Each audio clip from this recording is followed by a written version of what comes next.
Don't forget to subscribe and leave a comment on this video saying I subscribed. Let's get into it.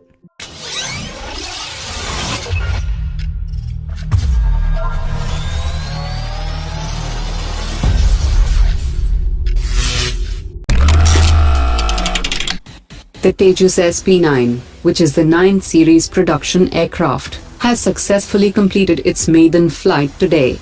Both SP-8 and SP-9 will be handed over to the Indian Air Force by the end of next month, after it completes few initial production testing.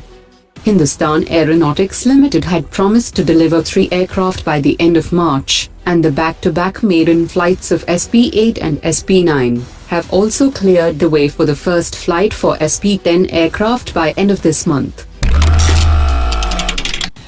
India and Russia are in the final stages of negotiations for the sale of S400 systems.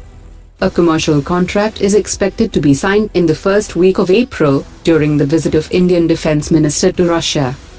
While the S400 system has been tested and approved by the Indian Air Force, any further delays in signing the deal can push back the deliveries of the S400 systems by 2025.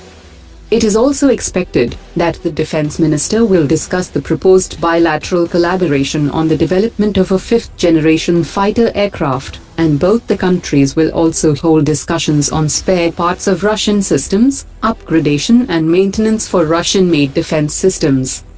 India has pointed out that collaboration in the energy sector, high-tech cooperation besides defense and security, are the possible areas for future collaboration.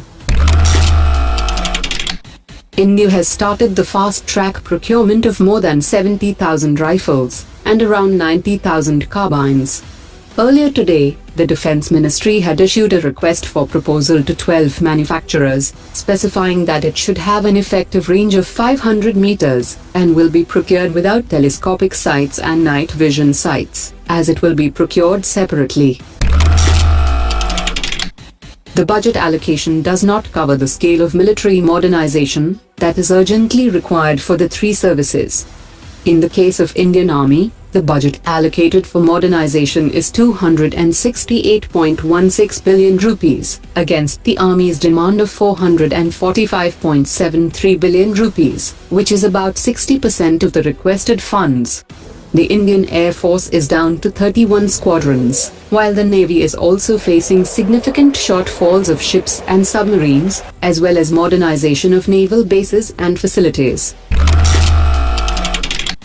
Goa Shipyard Limited has delivered the 2nd offshore patrol vessel to the Sri Lankan Navy, 25 days ahead of schedule.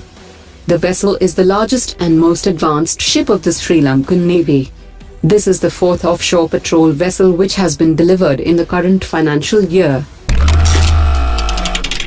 Following the recommendation of the Defence Ministry, the National Highway Authority of India had identified various stretches on the NH-15 highway for landing aircraft of the Indian Air Force, but the Forest Department have refused to give the permission over the landing of Indian Air Force aircraft on the NH-15.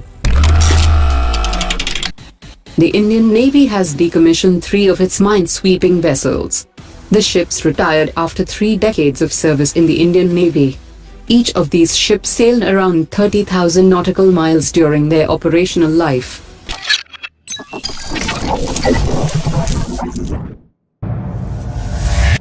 Omar dropped it.